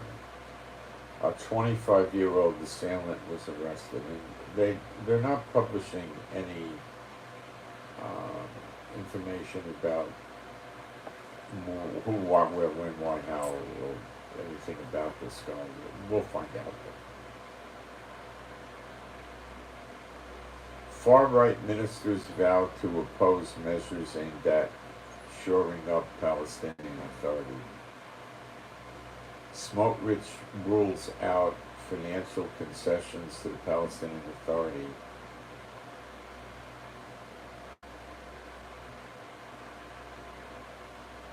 Ben-Gvir calls it a delusional plan. See, these two guys are 100% right now. They're good. The problem with them is they're working with the ultra-Orthodox, which the ultra-Orthodox don't see anybody but the ultra-Orthodox as Jews. Everybody, so they're really discriminatory towards Jews. Everybody else is maybe a historical Jew or a lesser Jew. Of course, this is just a cult.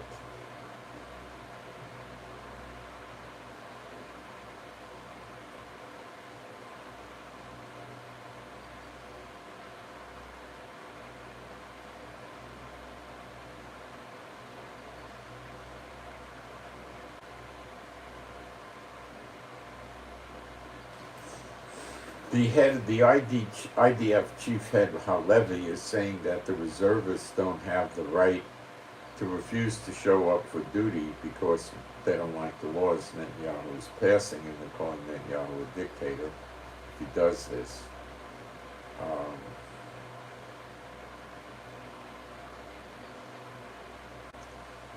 If we're at war with Lebanon, they will show up.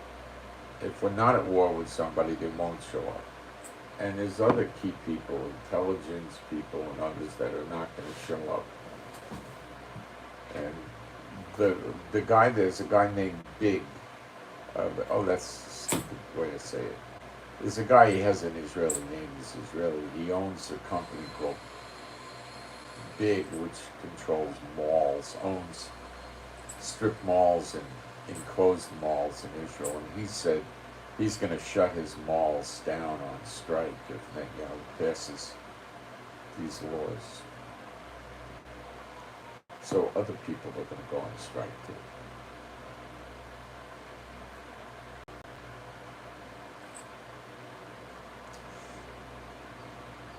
They're trying to get rid of this Attorney General woman, Baharav Mayara.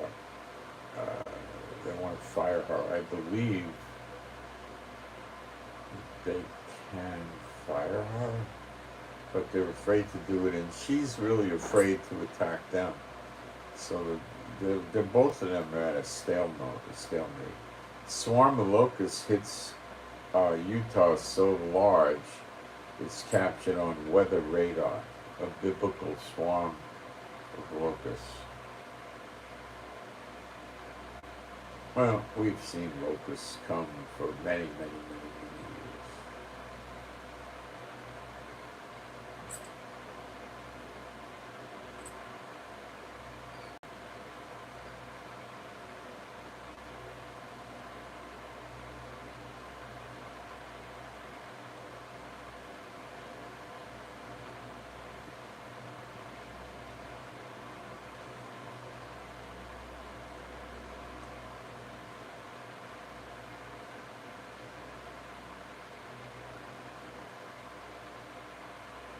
So today they're going to do the first reading of the reasonableness bill in the Knesset, and that has to go through 3 readings, and if it passes today, there's going to be explosions with these protesters in Israel, which could cause Hezbollah to attack us at the same time. You've got to remember that can happen also. They see the protesters weakening Israel, and they're wrong about that, but they don't know that, and they may attack us.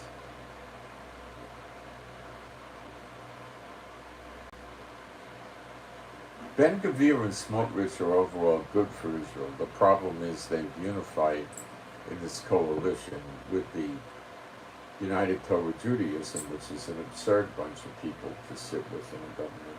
They're nuts.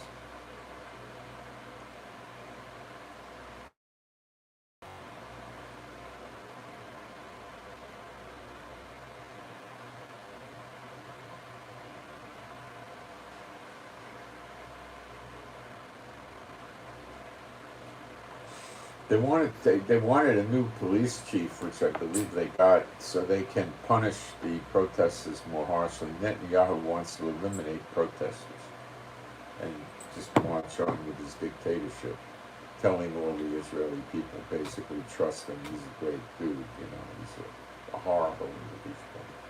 Anybody that trusts him deserves what they get.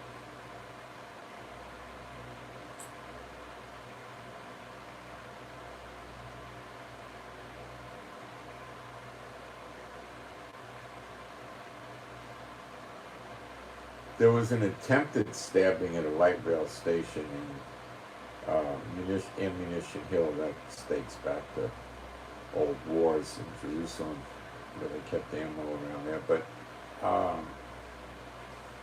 it was a woman, and she was shot, and nothing happened to it. Nobody got hurt.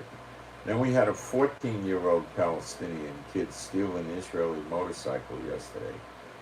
Drove towards an IDF checkpoint in the West Bank in Samaria and opened fire on Israeli soldiers, so apparently he had a weapon.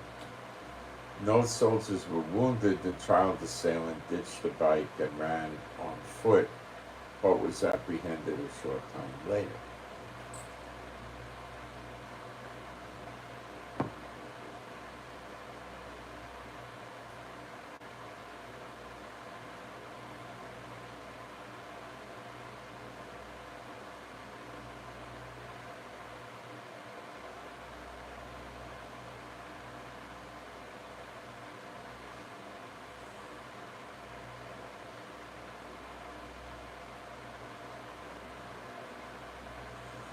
Then yesterday we had a attempt at Sheikh Jarrah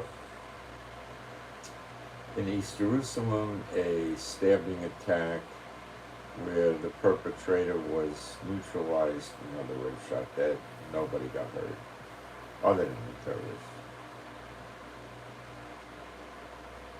West Point, New York is having severe flooding.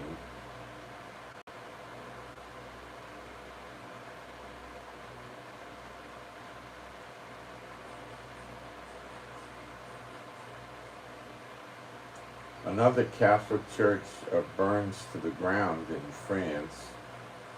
L'Église Saint George in Descartes, that's the city in France, was the latest to be destroyed.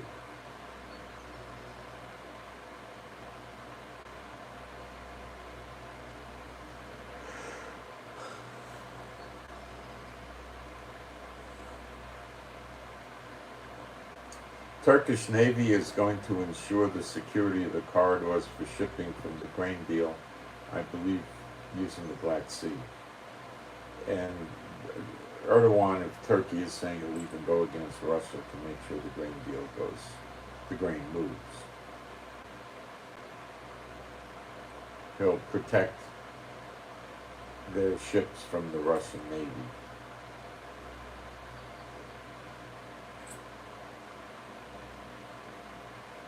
He really wants to get into the EU. He showed him he's a stand-up leader and he'll step up to the plate to swing that back.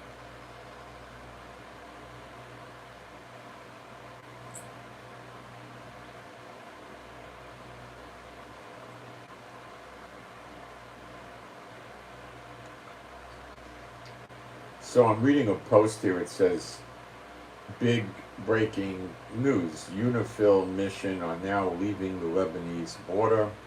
Seems that war between Israel and Hezbollah is now imminent. Well, it's highly probable it's not imminent.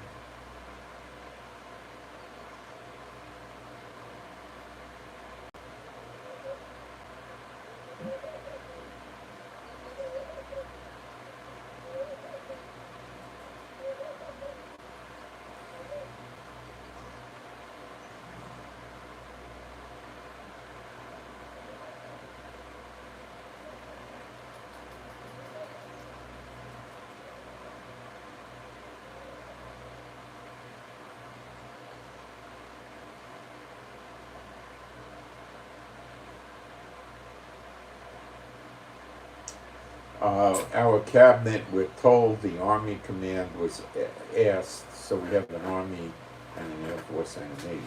So the Army asked the Air Force to be prepared for any emergency indicating a upcoming military action, the reference, of course, being Hezbollah and Lebanon. So this might be a preemptive strike.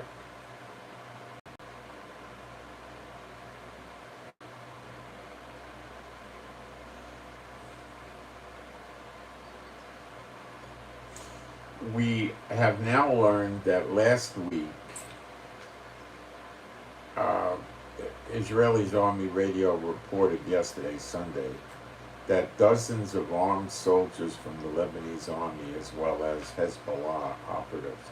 So that's the regular Lebanese Army regulars. So that changes the perspective on the fighting somewhat, because now we're fighting against Lebanon proper, as well as Hezbollah operatives entered Israel territory for about 20 minutes last week. That won't happen again.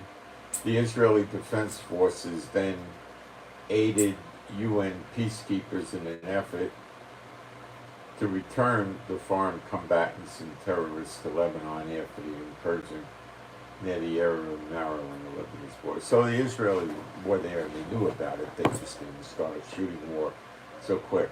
So the Lebanese Army, let's see what we can learn about the Lebanese regular army now.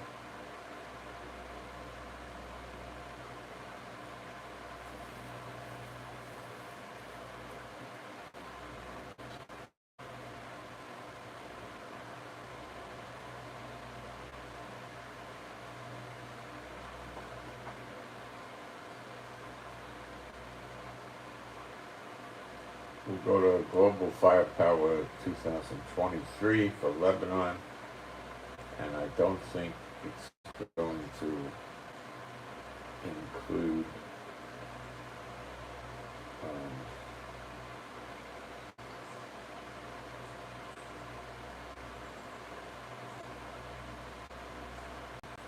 I don't think it includes Hezbollah.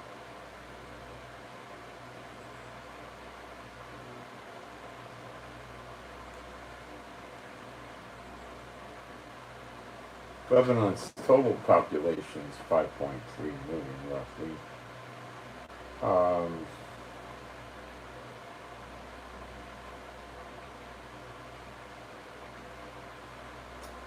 Their active military personnel is 80,000. Their reserve is not much, but they have a 25% paramilitary, 25,000. So their total military between the regulars and the paramilitary is 105,000. It's predominantly army people. Their aircraft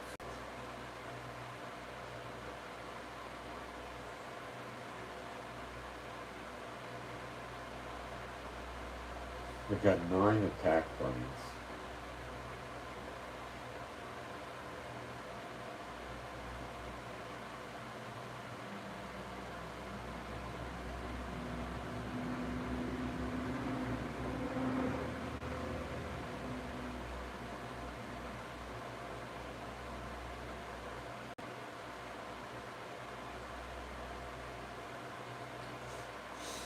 They have 361 tanks, but the readiness level is about 235, which isn't much.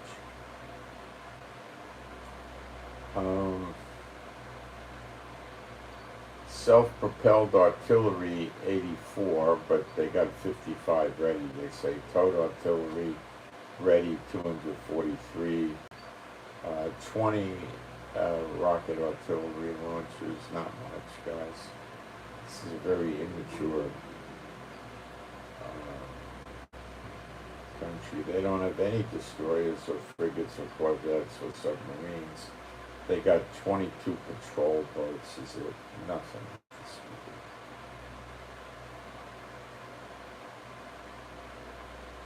So there's not much of a threat from the Lebanese military regulars, and they may join into the fight. I don't know, but with what? What are they going to fight with? See, the soldier on the battlefield with a rifle is just cannon fodder today.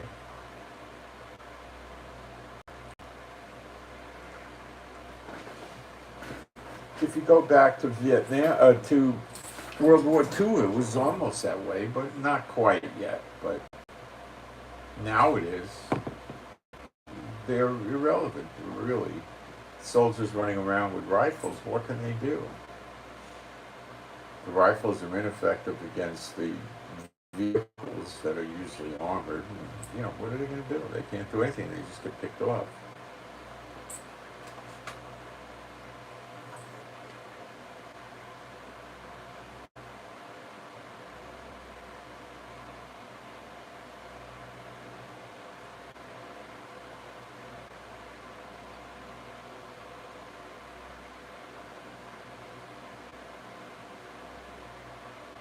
This was them testing us, gathering inside. They just wanted to see if they could grab land from us, which China did with India, and Modi didn't have the guts to do anything, and China grabbed land. And they'll do it again and again and again.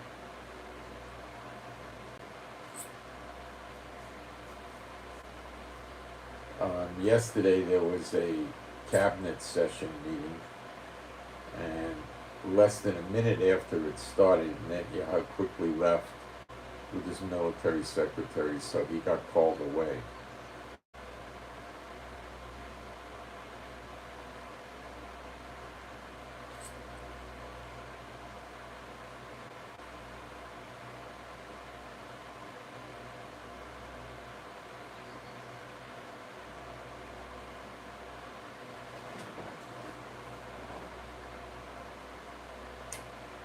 They're stating that the north, that's Lebanon, the West Bank and Gaza all will be on the table. So something here can also occur in the West Bank.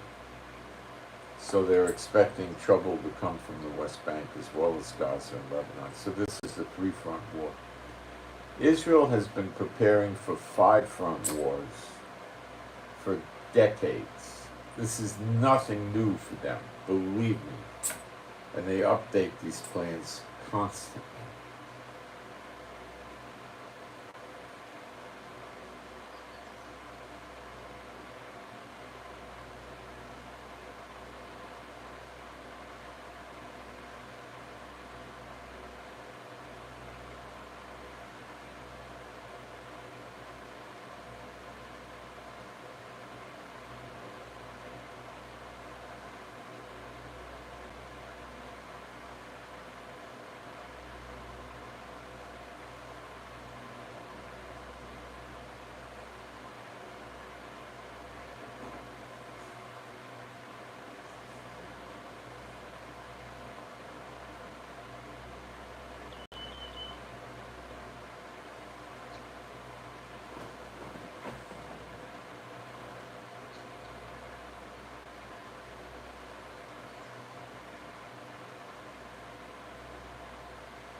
So the U.S. neutralized an ISIS leader in Syria,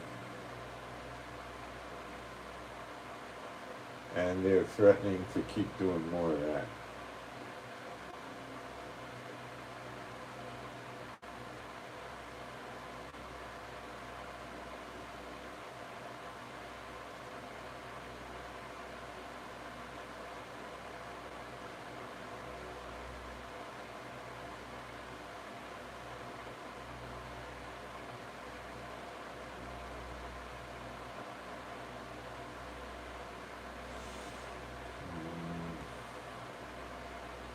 I think I've covered most of what's going on. Let me see if we have any questions.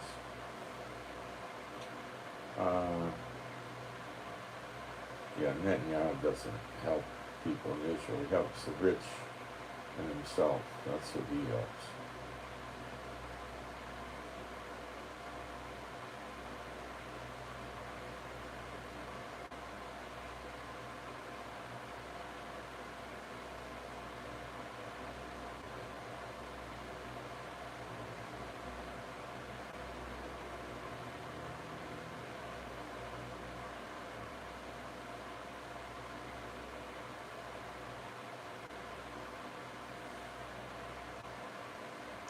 Okay,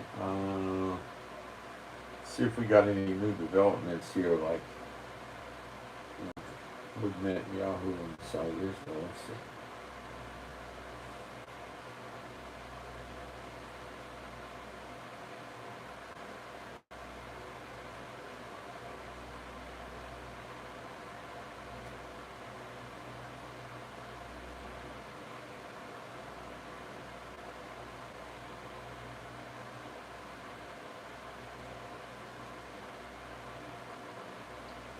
Protesters are threatening nationwide rallies.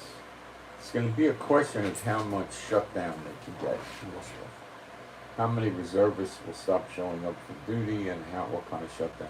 What's Israel going to do? Run around and put 5 or 10,000 or 20,000 or whoever amount of reservists in jail? They're never going to do that.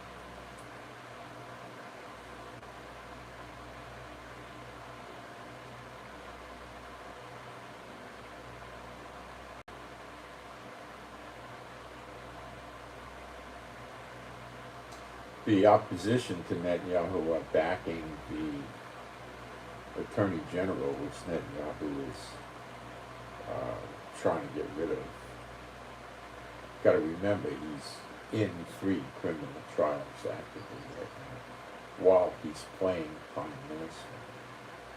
Now, how stupid do the Israeli people have to be to keep him in office while he's undergoing 3 criminal prosecutions that could result in him going to prison for 16 years, and he's 71 years old now. So you know how stupid you got to be to leave him in office now? Pretty stupid.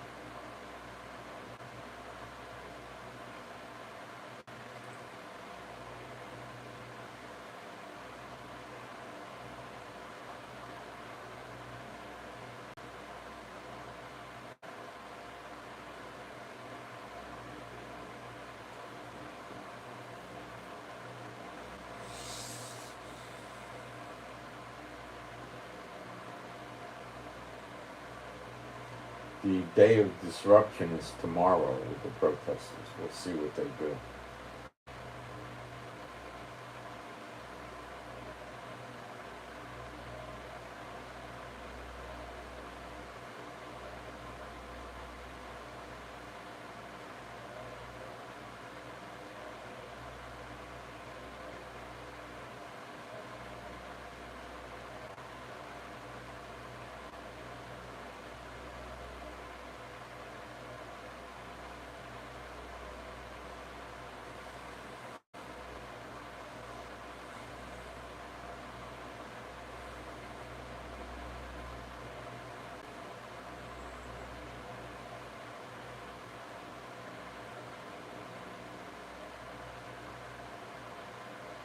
Yeah, I don't see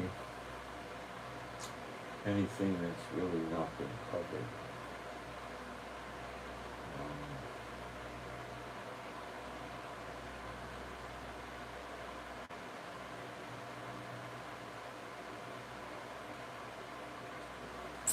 And I don't see questions in the chat.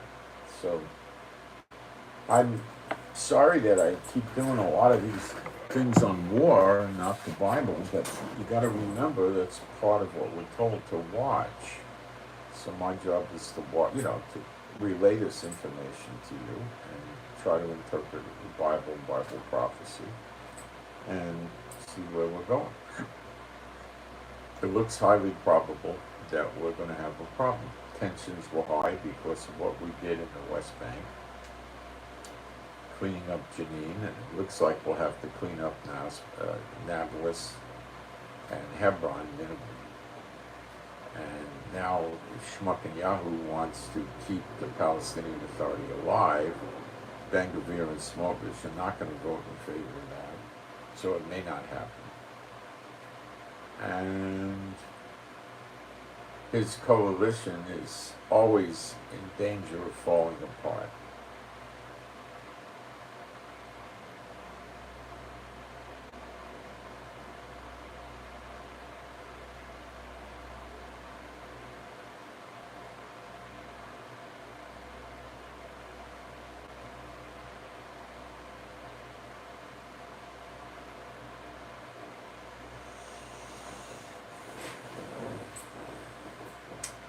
So I'll keep you apprised of this, but we're on war footing now. Iron Dome's are in position, troops are ready, tanks and everything's, it's all ready. The Air Force is ready, everything could go, and we could do a preemptive attack. So the people in Israel and the government are mad. We're getting attacked internally. Yesterday, there were several attacks today. It's day in and day out. We're sick and tired of this. And with a leader like Netanyahu, it's very hard to imagine getting rid of it. But with Smotrich and Gavir threatening to break his coalition up, which almost mandatorily means he goes to jail, he's acting like a right-wing leader a little bit, but he's always going to try to thwart us and not make Israel a better place to live. And sadly, the Israeli public doesn't see it in its entirety. They don't see it. It's a shame. And that's what's happening. And will this launch two witnesses? My gut feeling is something in the very, very, very near future is going to launch the two witnesses where they start working openly and mightily. But just inside Israel. So the wars could drag on, but the two witnesses beginning to run Israel could happen any time now, any day, any week. That's not going to take a lot of time, I don't think. And it precedes Zechariah 12. By how much, I couldn't tell you, but it precedes it. And it precedes the second Exodus. So, for that to happen, Ezekiel 34 has to happen. And how that happens is not, they're cut off, but we're not told by the sword, by plagues, by fire, by war, by this, by that, we don't know.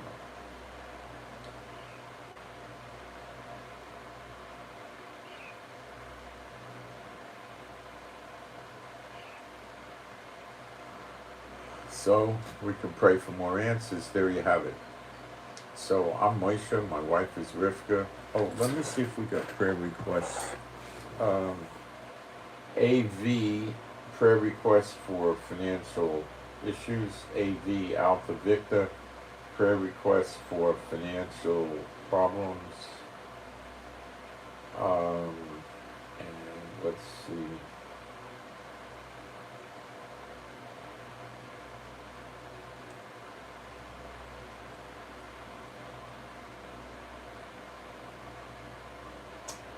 We have a Taurus request.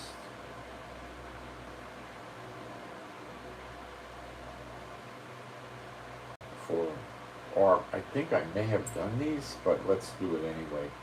Taurus request for Romeo Papa RP. Taurus request for Romeo Papa RP. Prayer request for Mike Foxtrot MF. Mike Foxtrot MF. Help with practices on the job. Help with tolerating practices on the job for Mike Foxtrot MF. And Taurus for RP, Romeo Papa. Okay.